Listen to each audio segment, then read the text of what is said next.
You weren't born from an egg. No one really knows where you came from, but some believe you're a descendant of ancient pterosaurs that mutated after exposure to radiation from a fallen meteor.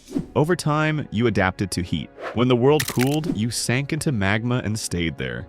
Sealed inside a volcano for millennia. You stand around 154 feet tall, with a wingspan of 871 feet. That's wider than 3 Boeing 747's wing-to-wing, or a city block in New York. You weigh about 39,000 tons, roughly the same as 20,000 off-road vehicles or a small aircraft carrier. Every wing beat dumps hurricane-force winds over 300 miles per hour. That's enough to peel roofs off skyscrapers and toss tanks like soda cans. You don't just fly. Your flight generates sonic booms that can level cities. You fly at Mach 1.5 to 2, fast enough to shatter windows 30 miles away. Your wings heat the air into plasma, a visible lava glow trail that burns anything below. You're a carnivore, but you prefer thermal energy over meat. You absorb heat from volcanoes. That's why you nest in active craters instead of forests. Regular food doesn't work for you. It burns to ash before it even reaches your throat. If the volcano goes dormant, you do too. Your hibernation isn't sleep, it's survival mode. Your bones are hollow but reinforced with basalt-like microfibers that can survive over 2,192 degrees Fahrenheit. Your skin? Charred scales layered like cooled lava, tough as titanium. Your internal temperature reaches over 3,272 degrees Fahrenheit, hot enough to turn asphalt into glass when you land.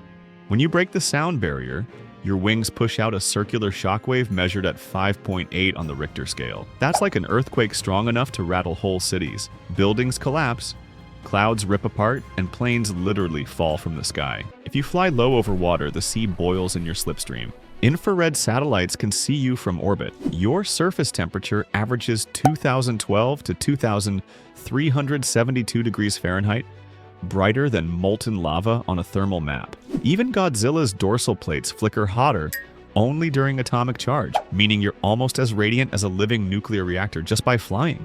Your scales are fireproof and radiation tolerant. Tests from monarchs suggest they could withstand direct atomic breath for 8 to 10 seconds before cracking. That's longer than Mechagodzilla's titanium plating, and enough to shrug off bunker buster warheads. Basically, you're wearing volcanic armor no tank shell can scratch. You fought Godzilla in Mexico, and even when he won, you survived. At Mach speeds, your wing edge pressure equals the bite force of a great white shark across an entire city block. Your claws tear through steel, and your beak pierces armor at 2,000 psi, almost as strong as a hydraulic press. When you die, you don't rot, you cool. Your corpse hardens into volcanic rock. Ancient myths say mountains that smoke without erupting are rodents' tombs.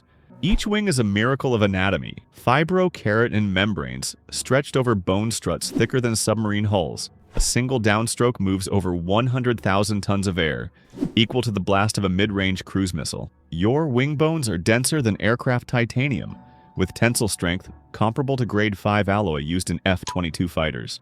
Your eyes aren't built for color, they're tuned for infrared. You can see heat plumes from jets, reactors, and living creatures miles below you. Your cornea has a crystalline shield that filters out ultraviolet light, something even NASA satellites can't do perfectly. Basically, your eyes are predator-grade thermal cameras. You breathe through a dual respiratory system, lungs for oxygen, and heat sacs. Pockets inside you that keep your body from burning itself for cooling. When you exhale during flight, the gases ignite against your own scales, creating the illusion of fire. Hey! Subscribe, like, and please leave a comment. It really helps the channel. Measured output? Roughly 2,732 degrees Fahrenheit, enough to melt copper in seconds. Your blood is superheated and loaded with iron and sulfur compounds, giving it a molten red glow. At 1,292 degrees Fahrenheit, it burns on contact like acid. Scientists once found a drop of your blood solidified into obsidian-like glass, harder than diamond under compression. Your skeleton isn't just structure. The marrow constantly breaks down and rebuilds calcium lattices, releasing piezoelectric energy when under stress. That means every flap, every roar, generates small electrical surges that help keep your muscles charged. Those aren't feathers.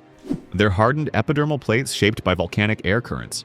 Each one can resist ballistic impact over 2,000 miles per hour, similar to the armor of modern tanks. They peel off and regrow every few months like scales, each one the size of a car door. Your brain runs hotter than most engines. around 118 degrees Fahrenheit.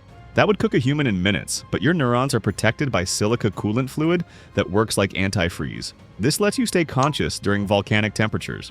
Your brain can handle volcanic heat, but not the kind of stress that comes from being between Godzilla and Ghidorah.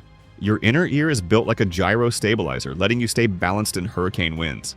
You can detect shifts in air pressure, meaning you hear storms before they form.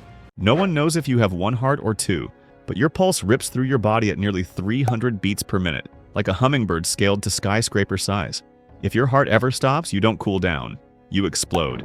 Your roar isn't just sound, it's physics breaking. Measured at 180 decibels, it's louder than a rocket launch, enough to shatter windows from miles away. It vibrates at frequencies that can rupture lungs.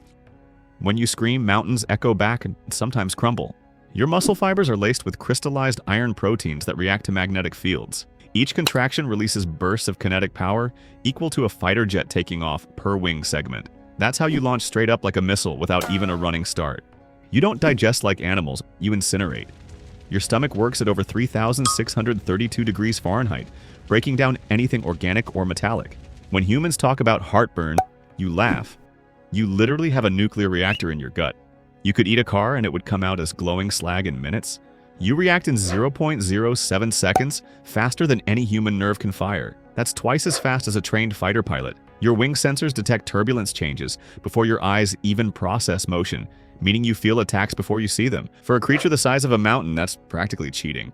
Along your back runs a row of volcanic heat vents, releasing exhaust at over 2,552 degrees Fahrenheit during flight. They act like turbojets, reducing drag and boosting lift.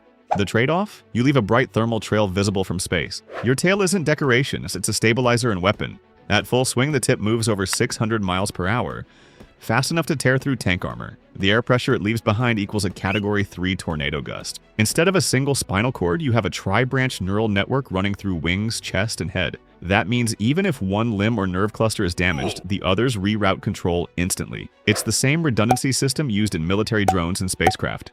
Your cells carry thermal memory, a biorecord of previous eruptions and fights. When you return to an old volcano, your body instantly adjusts heat flow to match it. It's like loading an old save file with better stats. Being Rodan sucks. You can't eat, everything burns before it reaches your mouth. Your skin cracks from your own heat, and sleep only comes when the volcano dies. But hey, it could be worse. You could be Ghidorah, a walking pile of pollution that feeds on toxic waste and suffocates in clean air. Sunlight dries her flesh, her own fumes choke her lungs.